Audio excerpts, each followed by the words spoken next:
I think it's one of the most friendly fire businesses I've ever seen in terms of you're literally shaking hands with guys that you're competing with. You're going to dinner with guys that you're competing with, and you're learning from guys that you're competing with because the market's so vast and there's so much unknown potential out there that I think if there was another 1,000 coin streamers, it could be the best thing for everybody. And if there was another 1,000 coin shops that popped up in different cities and towns and whatnot, I think it could be the best thing for the hobby because there's so many people that don't know about numismatics. So no, I don't think there needs to be 5 to 10 big companies cornering the market on that stuff. I think you need a lot of little guys. Again, going back to the trust factor that we spoke about earlier. You get a big company that's insulated with a lot of C-suite employees, you lose that feel of the coin shop, the front lines. And I think a lot of times people don't want to deal with that. They don't want to deal with a guy in a suit.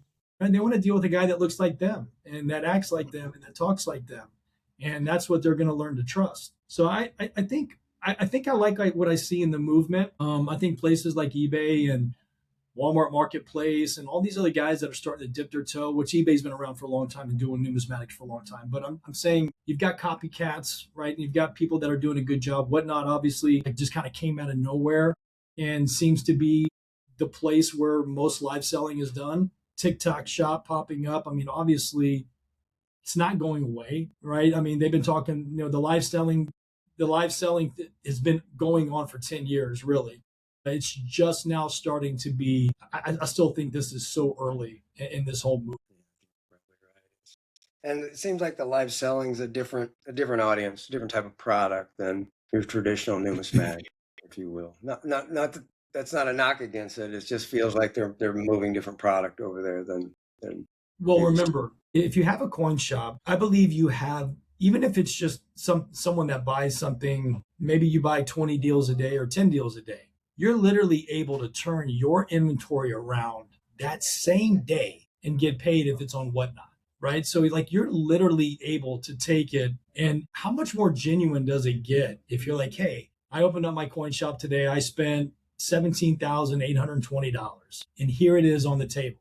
And I'm going to start everything at 99 cents and you're going to go to work and you're going to go home and say, okay, well, my revenue was, $18,400. And you're going to start doing your balance sheet and you're going to start to realize, wow, I can make money at this. And I think that's what a lot of people do.